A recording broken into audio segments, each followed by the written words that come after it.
Jadi pada saat menstruasi itu ada proses pengeluaran darah dari dalam rahim atau endometrium yang dilepaskan.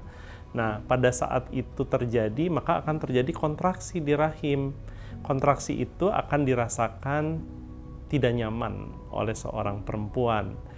Ada beberapa yang mengasumsikan bahwa itu level nyerinya ringan, ada juga sedang sampai dengan berat. Pada umumnya itu adalah keadaan yang normal. Jika nyerinya lebih dari biasanya atau tidak biasa dirasakan atau mungkin berbeda dengan siklus sebelumnya, maka harus dikonsultasikan dengan dokter kandungan Anda untuk meyakinkan bahwa itu adalah memang masih keadaan normal.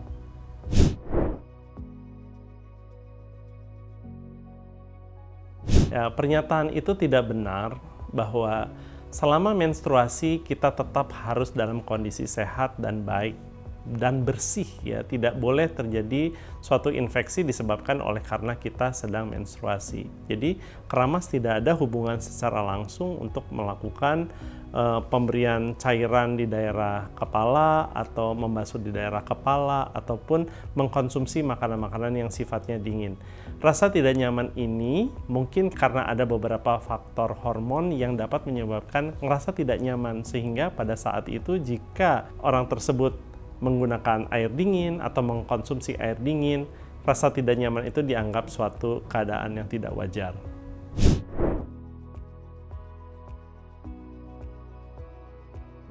Kunyit asam itu adalah salah satu herbal Indonesia yang biasa digunakan sejak zaman dulu oleh para perempuan pada saat menstruasi, yang mana zat aktif tersebut seperti kurkumin itu mempunyai efek anti radang dan juga memperlancar peredaran darah.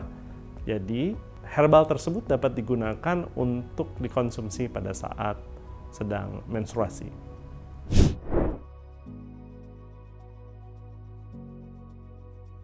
Nyeri pada saat menstruasi bisa disebabkan oleh dua hal, yaitu bisa keadaan normal ataupun bisa suatu penyakit.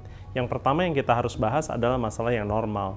Yang normal adalah adanya pelepasan, pastinya ada rasa tidak nyaman di bagian perut bagian bawah. Ini bisa kita pastikan bahwa setiap perempuan memiliki kadar nyeri yang berbeda.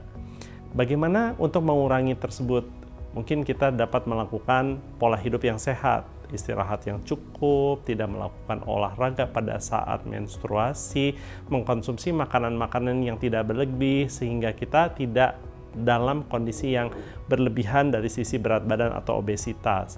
Itu akan mempunyai peran untuk mengurangi kemungkinan nyeri pada saat menstruasi. Yang kedua adalah kemungkinan adanya penyakit. Penyakit apa yang paling sering berhubungan dengan nyeri pada saat menstruasi, yaitu endometriosis. Nah, untuk endometriosis ini kita perlu berkonsultasi dengan dokter, memastikan apakah organ tubuh kita dalam kondisi normal atau tidak. Jika memang kita berhadapan dengan kasus endometriosis, maka pengobatannya adalah menghindarkan untuk tidak terjadinya menstruasi. Bagaimana caranya? Obat banyak yang bisa kita pergunakan, akan tetapi dengan suatu kehamilan atau dengan adanya konsepsi, maka kita akan terjadi miss period atau tidak terjadi menstruasi dalam kurun waktu kurang lebih 9 bulan.